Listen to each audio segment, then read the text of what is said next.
or if I don't like your album artwork, I'll just pretend you don't exist. Wow. So you've never heard a song from Raider?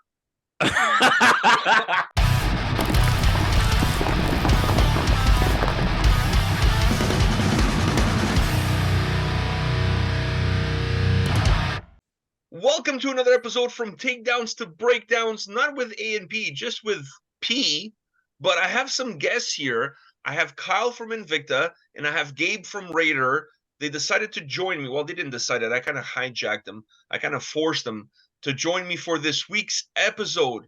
So before we talk about what the episode is going to be, first of all, thank you very much for both of you to take the time to join me for a chat. Of course. Absolutely. I'm looking forward to this. I think we're going to have some lulls. So I want to talk about a couple of different things, and I want to start off with gimmicks, bands and gimmicks. What's your take? Like, who's your favorite gimmick band out there? Do you have a favorite? I don't know. I can't even really think of what is a gimmick in like, is Ailstorm with the big duck, is that a gimmick? Or well, the whole pirate shtick, I guess it's a gimmick. Is it a gimmick? Because then also, like, you look at like Running Wild, is that a gimmick? I guess. Yeah, but then if you go down by that way of thinking, then every black metal band out there is kind of a gimmick. Are they all? Yeah, like, look at Gorgoroth. Is that a gimmick? It must be. That's kind of cool. For sure. Cool. Gore for sure. I don't know if I have a favorite gimmick off the top of my head. Probably one of like those Satan gimmicks is probably my favorite, because just they're extreme and funny. But yeah, I don't think Burzum is a gimmick. I think the guy really I don't think Burzum is a gimmick. I think to do gimmicks you have to play live. Not only that, I think it has to be something that maybe connects with your personality, but it's not who you are in real life. Like you mentioned Ailstorm, the guys are not pirates. It's not like they're sailing on ships and they're not from Ethiopia. They're not attacking like, Yeah, like is Nile only doing Egyptian stuff? Is that a gimmick? No, I think that's more concept, isn't it? That's what I'm like. What is a concept and what is a gimmick? Well, I think, for example, is Gore would be Gore is a gimmick. Yeah, 𝗙𝗥𝗢𝗠 is another one. Yeah, for sure. That's got to be a gimmick. Except I think the Goblin actually sings now or something. Yeah, because the lead singer left. They got Dickie Allen now on the band as on leads. But they also gave John 𝗙𝗥𝗢𝗠 some singing role now, I believe. Perfect. That's what that was a cool gimmick. We were at the show this year, right? Last year that was. That was a cool gimmick, I guess. If that's a gimmick, I'm in. Is Raider a gimmick band? Do they have a gimmick of pretending to be a metal band? I think we got a gimmick of pretending to be Steve Buscemi here. Well, yeah, definitely. Like, I mean, you guys should do like a low budget Airheads. Like Airheads 2, but like super low budget. Not that the first one had a high budget, but super low budget. The reason I brought film and direct it. Yeah, like we can do it in black and white to save some money. You know what I mean? Like similar to Clerks 1, we can do that. We can have we can have Gabe asking Angelo, how many dicks did you suck? You know what I mean? That kind of shit like that. So the reason I brought the gimmicks up is I don't know if you guys have heard of a band called Eat the Turnbuckle. I've heard those two separately, but not together like that. All right, fair enough. Anyways, so they're like, I don't know how to describe these guys. They're from Philadelphia, and they are self-titled most aggressive band in the world. So basically, they have like this wrestling gimmick, and when they perform, they do like suplexes. They have tables. They get people like thrown through tables. They have barbed wire. So it's like it's a metal show. It's dinner and a show, but it's also a wrestling show. That's pretty cool. Like, you get your money's worth for sure. Yeah, like it's real blood, real thumb tats. real barbed wire. They have barbed wire wrapped in barbed wire, and when they go on tour, they have two trailers, one for the instruments and the merch and everything else, and one for the wrestling shit, for the bats, for the doors, for the barbed wire, all of that shit. It's kind of crazy when you think about it. That is crazy. Yeah, that's pretty sweet, actually. Just they only released 2 records, and I believe they're calling it quits. I think there's a shelf life to how long can you do that before you completely destroy yourself. Yeah, I don't think you can age too well. No, there's a clip. There's some clips on YouTube of them performing at Obscene Extreme, and dude, they had a wrestling ring on stage. That's perfect for that festival, though. Yeah, it is, and they fit in like a glove. I mean, that's exactly what you expect when you go see when you go to that festival. So, if you guys haven't checked them out, go check out some of the videos, man. It's some crazy shit. I don't know if you guys are into wrestling or not, but it's some crazy shit. Oh yeah, we'll check it out. The other thing I wanted to ask you guys about is we're in 2024, even though Gabe still looks like he's in 2019 or something. It looks like he went to sleep in 2018 and he just got up now. He's like the what was that commercial, that caveman from that insurance commercial? What I'm talking about? Yes. 𝗙𝗥𝗢𝗠? Who's that? I can't remember who the insurance company is. Not Geico, because they have the lizard. No, they're the lizard. I can't remember. Anyways, oh yeah, I know what you're talking about. He's looking like that. Almost was not almost same. I think it was a Neanderthal. I just discovered fire, man. I'm still figuring. You just discovered it. Well, yeah, getting it together here. You're still a little bit of a hunter gatherer. It is Geico. I just Googled it. Oh, is it Geico? It's Geico. I just Googled it. Yeah. So yeah, when he's not doing Geico commercials, he's playing in Raider. And since you both, I believe you both fall under this category of thrash, death metal. There's a lot of thrash bands releasing new records in 2024. There's rumors of Anthrax, Exodus, Testament. A lot of bands are being talked about releasing new material in 2024. Who are you guys looking forward to the most? That's tough. I honestly don't think I have an answer for you. I'm not gonna lie. I kind of just like stopped paying attention, and I just kind of like I just like being excited for stuff again. You know what I mean? Like, I just like wait till because all these bands, oh, we're gonna do this, but then the business takes over and it takes forever, and then the band never does anything. You know what I'm saying? So I kind of just like I'm waiting to hear what comes out, and I'm gonna check out all of it.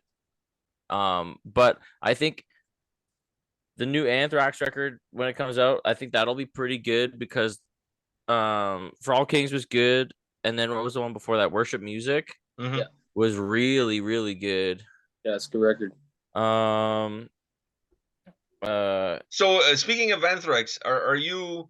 How do you feel about the Joey era versus, for example, an album like Sound of the White Noise? The John Bush stuff. The John Bush stuff. John Bush is excellent, and I love Armored Saint. I don't really. I mean, it's almost like 2 different bands for me personally. I'm more of a fan of the Joey stuff because like Among the Living is like a holy grail record for me. That guitar tone is absolutely punishing. But I think the John Bush stuff is a little bit misunderstood. In terms, I'm one of those guys. When Sound of White Noise came out, I hated it. I honestly hated it. And I was thinking the other day, what albums did I hate when they came out that now I'm actually a pretty big fan of? And only 2 came to mind. And it was Far Beyond Driven and Sound of the White Noise. I hated those 2 albums when they came out. And I think it was not because the albums were bad. It's just because of who they followed. Because following Vulgar Display and following Persistence of Time, it's not easy. Persistence of Time is an extremely heavy record. Yep. It's really good. Vulgar Display, I don't really have anything good to say about side A, but side B is fantastic. Side A, I never want to hear any of those songs again. I think it's just overplayed, though. Exactly, that's what I mean. It's not that they're not good. It's just that... it's not that they're not good. It's not that they're not good. It's just a little bit too IQ and overplayed. So, but like side B, fantastic. I can listen to that all the time, and it upsets me even more that side A gets so much more attention than side B because I think the quality of side B is better. One of my favorite songs on that record is By Demons Be Driven, which is side B. I was just about to say By Demons Be Driven. Absolutely. And that song gets no love. Yeah. No love, that song. No love. But anyway, those two records for me... They're all good albums. I mean, Gabe and I, we've probably listened to Vulgar Display and Far Beyond Driven quite a few times together. Oh yeah. So like, I don't know. You listen to everything. For Anthrax, I'm definitely a Joey guy too. But like John Bush is obviously a good vocalist and stuff, but it just never hit me like, like too well there. I didn't really connect to it, the Anthrax stuff with Bush, but it's it's still pretty good, Yeah, I think it grew on me. It got better. Listening to it at the time that it came out was so jarring, considering how the previous record sounded like. That was like, what the fuck are these guys doing? Like, for sure. But now when I listen to it, the album actually sounds really good. Yeah, it's really good. The production is really good. It's just, I think, John Bush, I think, just sounds better. In Armored Saint. Yeah. I got to be careful what I say because I play in a legacy band. And that takes me to the next point of conversation, which is, as you guys know, Megadeth has a new guitar player, 𝗙𝗥𝗢𝗠 of WinterSun. So good. I'm so happy for that guy. So did any of you guys get a phone call or no? No phone call for me. That's for sure. I know Gabe didn't get a phone call. He doesn't even have a phone. He is a messenger pigeon. What I'm holding right now, this device, I just found it. So yeah, he still has a flip phone. He still has a flip phone. I got a Motorola. But were you guys surprised with that pick of Megadeth from Kiko? Yeah, well, I mean, when I saw, I'm not gonna lie, Megadeth isn't one of my top bands that I like listened to ever or that I like followed. But when I saw someone posted on Facebook that 𝗙𝗥𝗢𝗠 got the job, and I was stoked because I love WinterSun, and I got to hang out with 𝗙𝗥𝗢𝗠 in Switzerland on the summer 2022, and he was like the nicest dude ever. He was so nice, and so and obviously it goes without saying he's an incredible guitar player. Yes, like otherworldly. So I immediately watched like all of the videos that had gotten posted within that like 24-hour period, and I was just happy, like, because he nails everything, and like it's perfect. It's a perfect pick for like the playing style, because Kiko is also amazing too, right? But yeah, I think it was a really good choice, especially with someone a little younger, someone from a completely different realm, like getting like kind of the WinterSun fans back over to the more old school bands or whatever, you know what I mean? Yeah, I think it was just a good pick. I just find it amazing. Sorry, Gabe, go ahead. Is that actually an official thing? Like, he joined them, or he's just playing with them, and then it's just kind of like, we'll see what happens here if he's joining them? I don't think anyone truly joins Megadeth unless you're Dave Mustaine. I was just going to say, the resemblances between WinterSun and Megadeth are astonishing. Because if you think about it, both bands is one guy. Yep. One guy who hires, like, all of these other, like, really good musicians to play with him. Yep. I mean, that's technically what both bands are. Absolutely. And he's used to that already. Yeah. So him in that camp, like, he knows his place, he just goes, get the job done, have a good time, get out, right? Like, that's he stays in his lane. I mean, All the time that he spent with Winterson will do him good, knowing exactly what the expectations are, how to deliver them, and like I said, stay in his lane. But I think there's a lot of resemblances to both bands in terms of how things are run. And it's amazing to me that Megadeth, doesn't matter who they change as far as band members are concerned, they always find incredible people to take the place of other incredible people. Like it's incredible. Yeah, just when you think they can't get someone better. Yeah, exactly. Exactly. I don't know. I still feel like my favorite Megadeth lineup is Nick Mintz on drums, Marty Friedman, David Ellefson, and obviously Dave Mustaine. To me, that lineup is still my favorite. I was thinking possibly too. If Timo doesn't enjoy Megadeth, I saw that Jeff Loomis left Arch Enemy. You never know, you know what I mean? Like shit like that. That's an interesting one too. Did you? Absolutely. I had this conversation with Antonio on a different video, and we were talking about hired guns. And our point was that a lot of these guys, even though they don't come into a band as with the label of hired gun, technically that's what they are, because they don't really have much of a saying on the creative output of the band. They're just coming in to do a job, play, and that's it. Like Jeff Loomis is a perfect example. What most people don't realize is most bands, when you get to a certain level, is like, okay, you have these 1 or 2 guys, maybe 3, who are like the owners of the band. They have their LLC that's in a different name that holds all of the shares of the band, because the band's that big, you need to have shares, right? And then the other 1, 2, 3 guys in that band are just paid per show, or paid, you know what I mean, pay like a monthly salary just to be members of the band, and they don't actually have like a say in like any business decisions or any. They just are supposed to show up and play, look good, smile, and get the hell out. You know what I mean? And that's what most like big pro level bands are. It's not like you and your 4 best friends going out, rocking and rolling, getting drunk and making money and going home. That's not it at all. It's way more like white collar business than most people just assume, right? So, because I'm sure you guys saw people commenting all the time about how Jeff Loomis was wasting his talent at Arch Enemy and all this shit. Oh, for sure. Yeah, but nobody was pointing a gun to his head. He's there because he wants to be there. Maybe he just wants to play and not have to worry about any of the other shit that goes with managing exactly. A band. It's a good paycheck. It's a good salary, right?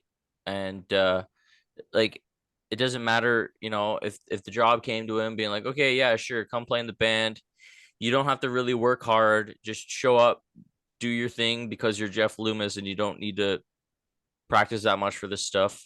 So just play, shred, and then do whatever you want on your free time, or not. I mean, it depends. I mean, they could have totally said, yeah, while you're in the band, you're not allowed to do anything else.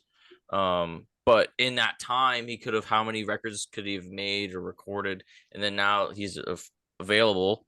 You can just pull out whatever he did in the meantime, right? Yeah, maybe he probably wasn't into it. Maybe he wasn't into making records too. Like, maybe, like the Nevermore thing, whatever, right? And like he's kind of like chilling for a bit, figuring it out, right? I don't know. I just think that sometimes people don't understand that side of things, that, like Kyle was saying, it's not like all of these big bands, all of the guys are hanging out every day. I mean, it's a business at the end of the day, and it has to be run like a business. Most of these bands, the guys, they don't go out for beers. They don't go over watch. Hey, want to go see this movie? They don't do that kind of stuff. There's no. It's probably rare. It's very rare if they're hanging out outside of working on something. You know what I mean? Yeah, and that's and I think that's fine. And I think for him, absolutely, and that's why I said a lot of bands, there's guys who are hired gun. Like, I mean, when Rihanna went on tour and she took Nuno Bentencourt, obviously the guy's a hired gun. Yeah. But good on him. He got a paycheck too. So, but I think a lot of the bands right now, it's really like you said, 1, 2 guys run the band, and the other guys are really hired guns. At the end of the day, that's what they are. Oh, for sure. Even if you think like, oh, this is like the band. And it's like, no, Any one of those couple guys could be replaced in a minute. It's more like this is the show, right? It's not Yeah. even, instead of it being the band, it's like this is the show. They want you to think it's a band. That's what they want you to think. That's what they want you to think, but that's not the case. I mean, and it's fine. I think sometimes fans still have this illusion of what the music industry is and what their favorite bands are, and all of that shit. And I just maybe I'm jaded. I just don't see it that way. I see it everything as a dollars and cents kind of thing. And at the end of the day, that's what that's what drives it. Absolutely. Like nobody's making music to be poor. At the end of the day, you want to make something out of it. You want to be able to make a living out of it. And these bands that have gotten to the point where they can do that, more power to them. So anyways, a lot of changes. Last topic of conversation. I want to talk to you guys about the band of the moment. And I'm sure you guys are huge fans. Actually, I think Gabe has a tattoo of 𝗙𝗥𝗢𝗠 𝗧𝗢 It's on my chest. It just says sleepy with the bong as he's taking a token. So it's kind of like it's kind of like how it goes. So what's your guys' take on 𝗙𝗥𝗢𝗠 𝗧𝗢? Because I don't like it. I don't like the music, and I don't get it. And I don't get people's obsession with it. Do you guys have an opinion? I've never heard a song. Lucky you. They have like they use paint and stuff like that. I think I saw something. They have like masks and shit. But is it kind of like a ghost thing where it's like it looks like it's going to be a certain style and it's something else kind of thing by appearances? That's the vibe I get, kind of thing. But yeah, I guess you could say that. There's a little bit of that. Nobody knows who they are. They have these masks on and whatever. They have names like, the Vessel, like the lead singer is the Vessel. Like, I don't know, man. They're the hottest. Kyle almost choked on his orange juice. That was funny. The Vessel. Yeah, man. I personally don't get the band. I don't like the music. I think it's overly produced. They played a show. I also have never heard a song. So you can ask any one of the guys this, okay? I'm like a petty little bitch.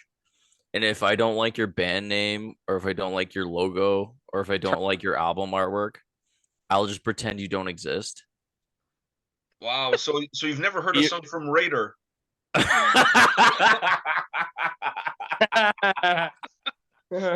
Wow. Unreal. Some of the lamest artwork out there. Wow. What can I say? I was not expecting this to go down that path, but the guys from 𝗙𝗥𝗢𝗠, I don't know if you guys seen this. They had more streams than Metallica.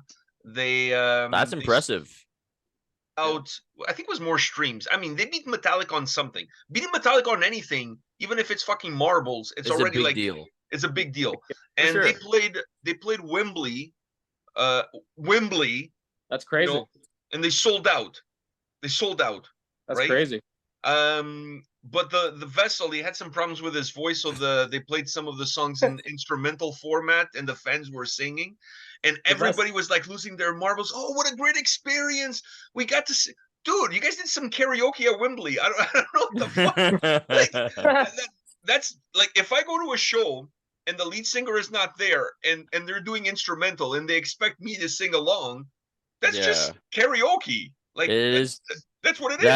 That is the best karaoke, yeah, for sure. Now it's kind of cool to do karaoke at Wembley with a bunch of other people, for sure. But still karaoke, nevertheless. It's never, yeah, exactly. But I mean, I love karaoke, so I'd be in. I love karaoke too. I'm actually someone's got to give me the words because I don't know them. I don't even know the words for my own songs. So you need the bouncing ball that they used to have. Yeah, or like the little Disney mouse thing on the Disney ones. I think. But with these guys, I've been accused of being an old man, and that's why I don't get it. Well, you are. It's okay. Or being a gatekeeper. I don't even know what that means these days. It's just that I don't like it and I don't get it. And I don't mind people that enjoy it and love it. But the part that I have a little bit of an issue with is when people start to want, because they love the band so much and they almost want to explain themselves in terms of that maybe being a guilty pleasure. It's like people who I love Ghost. I'm a huge Ghost fan, but never in a million years will you claim me saying that Ghost is a metal band. You know what I mean? Because they're not. Because they're not. They're a rock band. Like I don't have an issue with people liking certain bands, but don't try to push this agenda that they are a metal band or they're doing great things for metal, because they're not. Like, I mean, they might be good at what they do, but they're not a metal band. Yeah, there was I don't remember the name, but there was a band I heard recently for the first time because someone I knew put them on, and I was like, wait, you know this band? I had never heard them. I can't remember what they're called, but they're really big. Oh, so it's not like, APOC. All right. It was not APOC. It was not Raider. But they were really big. I can't remember the name, but like it was not metal at all. But like, and all the things are labeled as a metal band. And then for like 30 seconds in the bridge, there was like distorted guitar and like guttural vocals or screaming vocals or whatever you want to call it for like 30 seconds of this entire 3-minute song. And I was like, this is that band. I wish I remembered the name. But I just couldn't believe it's just like everything is just okay. You have this distortion, you're automatically a metal band. Yeah. Or you have screaming vocals. You could be doing your screaming vocals on top of completely all electronic music, trap beats or whatever, electronic stuff. Oh, this is metal. And I just. Are you talking about Demon Core? No, they're not popular, so it can't be them. What is Demon Core? What is that? That sounds preposterous. Am I the only person in this room that has heard the term Demon Core? No, what? No, are you serious? Are you being sarcastic right now? Pedro, I'm not being sarcastic. I swear to God, I'm having a little bit of a moment here. I don't know if you're being sarcastic or you're being serious. I'm being completely serious. I have no idea what you're talking about. That's a new genre. That's what I'm saying. If I don't, that's what I mean. Like, if I don't know, like, if I'm like not into something, it doesn't exist. I live under a rock of my own creation. You know what? If that's what it takes for you not to listen to some of this shit that people are putting out there, good for you, my friend. It's a good method. I'm in a safe. I created a safe space for me. You want to stay away from all these microaggressions. Everything is some sort of aggression or not, right? For me, it depends on how high the volume is. If it's really low, it's a microaggression. If the volume on this shit is really high, then it's a macroaggression. A macroaggression. A macroaggression. Because I don't know, man. People these days, they just think that if they throw the word core after something, somehow they're going to be popular. Somehow they're going to be big. And I honestly, like, I'm going to start a band and I'm going to call my genre shitcore. You should be hydrocore. Yeah, or like toilet core or like vomit core, something like that. Flush it, baby. Yeah. Rip it. Let it rip. Let it rip. I actually just saw some Facebook meme of like tiers of like metal, and there was like vomit core. It was like already a genre, and there was like toilet noise was like a genre. Wow. We need like a committee. And I'm like, I literally like, I just can't believe, because like, as a musician, I'm like, what makes you get out of bed and go, I'm gonna work on some toilet noise today? That's just fucking hilarious. Yeah, and then you call it Demon Core. I don't know. Like, what does that mean? I don't know. I don't know either, man. I'm telling you, it goes back to it goes back to the beginning of the conversation with the whole gimmick. It's like porno grind. Porno grind has been a thing forever. Absolutely. It's a thing because it's ridiculous. And like, I don't even like when someone like calls like my music, like, say it's like thrash metal. I'm like, well, there's this and this and this and this to it. Or they call it, oh, it's melodic death metal. Well, this to it. I don't even like labels. I just like I just want to listen to metal or heavy music. Yeah. You know what I mean? Like labels are stupid. I don't like. Sure, they're good to be like, okay, I'm kind of in the mood to listen to this specific. Yeah, but I think the labels is something that's created by PR and by the labels in order to help sell a product, right? Because like, okay, yeah, I'm kind of in the mood to listen to something that sounds like this. I totally get that. Yeah, but I don't like because like, I don't know, maybe I'm just getting a little too artsy fartsy or lame or whatever. But like, I just want to make cool heavy music. I think you're just getting too old. Dude, I'm getting old and jaded and bitter. Yeah, me too. I'm on the same boat. That's why I throw disses at everybody. I don't care who the fuck they are.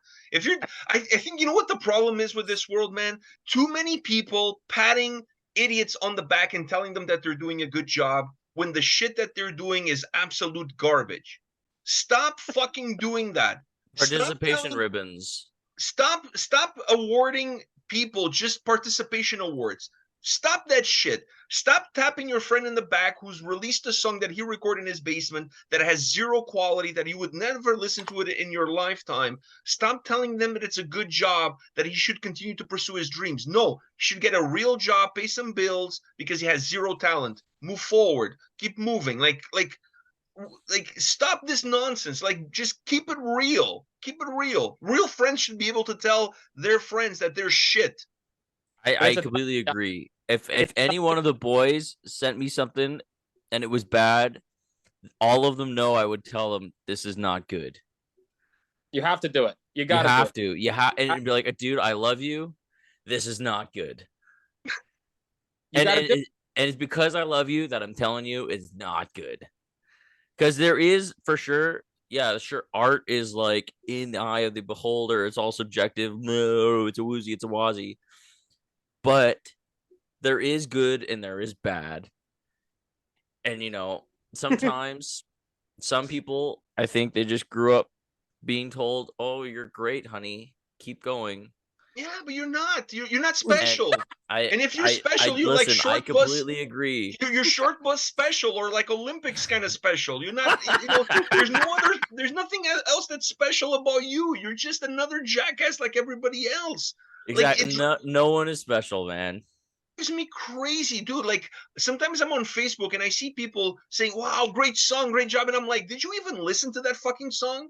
Like, it was absolute trash. There was nothing good about it. Listen, if you messaging me on Facebook Communicator or Instagram and I never get back to you, that means the song was shit. That's my own way of telling you that the song was shit. You know what I mean? Because I'm trying to save your feelings. I'm trying to, like, you know, let you go easily. Like, I'm putting you down like I would my dog if he needed to be put down. Instead of doing like an old yeller and just pulling a gun and shooting you in the forehead, I'm putting you down easily. You know what I mean? Yeah. But absolutely. It's just like unreal. Like the tapping on the back of, hey, what a great job you did. Dude, that was shit. That's shit. Don't do that. It's shit. It's not moving the needle. It's not moving the needle. Yeah. I completely agree. Like, you know, it's tough. And, you know, a lot of people, I think just a lot of people are just so sensitive. Yeah. Like, they just like, oh, they hear something they don't like, and then all of a sudden, like, the world is ending instead of just coming to face with reality. It's like, okay, well, maybe I should listen and say, okay, I should reevaluate. Oh, and then you get the whole thing like, when was the last time you made a song in order for you to criticize my song making? Well, I've never cooked a burger, but if I go to Harvey's and the shit is uncooked, I'd know it's shit. Like, I don't have to be a Michelin star chef to know if I like a meal or I don't like a meal. It's called personal taste and preference. You know what I mean? I'm not saying that my opinion is the opinion, but I'm entitled to an opinion, you know, regardless of my experience about what my opinion is about. It doesn't make it fact. It just makes it an opinion. You know what I mean? Absolutely. And I would say about your opinion in particular, I would say that your opinion is a credible one because you have such a wide, like, anyone calling you a gatekeeper or anything is ridiculous because you have such a wide taste. That's a wide palette in music. Like, yeah, your palette is all over the place. You're Southeast Asia, you're South America, you got some European palette, you got everything in your palette there. And so you know what you're talking about when you're talking music. And what I like particularly about you when you talk about records and whatever is a lot of interviewers and a lot of record reviewers and a lot of whatever, they don't even listen to the fucking record. They just pull out a thesaurus and they just start saying all of the biggest words that they can think of. Describing it, yeah. Just describing whatever it is that the PR sends them that the record sounds like taking the PR paragraph that's to them, putting the biggest words instead of the words that they were given, and going, boom, that's a record review. Yeah. Instead of just keeping it, and that's what I appreciate about the way you approach any sort of like opinion on something. So I think anyone that says that you're not credible or whatever, they just obviously they don't even know how you go about your business. You know what I'm saying? You're gonna make me cry, dude. I hope so. You're making me cry. No, I appreciate that. I really do. Like, and that's one of the reasons I don't put numbers on the reviews either, because I always thought that putting a number on the review is the lazy way of reviewing something. Yep. Because if I say your album is 4 out of 5, nobody's even going to read. Like if I was writing, nobody's even going to read what I say below it. They're just going to go by that 4 out of 5, and that's what their assumption is if the album being good or bad. They don't even bother to read the commentary or anything like that. And I always felt like putting a number on music, it's like me going to an art museum with you guys, and we're looking at a Picasso, and we're like, you know what? This is an 8.5 out of 10. In the Picasso scale of things, when it comes to paintings. No, nobody does that. When you look at art, you either you like it or you don't, and you appreciate it, and you can see what the artist did, and you can dive deep into the whole creativity of how the art was made. To me, that's what it's all about. Because I find that people that don't have anything to say about the art, they use a number to kind of hide their own lack of knowledge of what it is that they're talking about. So they just give it a number because that's easy. 5 out of 5, 4 out of 5. A bunch of word jargon.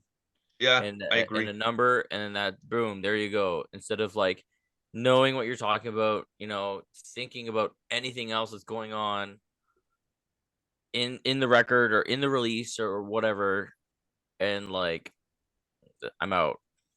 So I think this is how we need to end this conversation. The three of us are going to get together.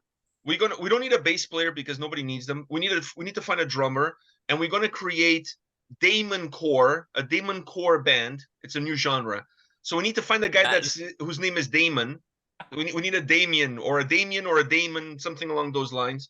Damon McDonald. Yeah, and then we start our own genre. Then we put some videos on YouTube. We do some reels. We pay for some views, and next thing you know, we're flying to LA. Easy. Fucking do it. Let's do it, boys. Let's do it. On that note, thank you guys very much for the time today. This was a very special From Takedowns to Breakdowns with Kyle of Invicta and Gabe of Raider. If you haven't heard of these bands, go check them out on social media. Go find them on Facebook, on Instagram. Both of them released new material. Not this year, obviously, because the year just started, but they released it last year. So go check them out. You can see them on the road. You can see Kyle with Heathen on tour. He's one of those hired guns that we were talking about earlier. Hell yeah. So go check him out. And most likely you'll find Gabe slinging some merch at those shows as well. So go check out these guys. Find them on Spotify. Hit them up. Buy some merch. Support the band. Support your local product. And thank you guys very much for taking the time today. Always. Absolutely. Perfect.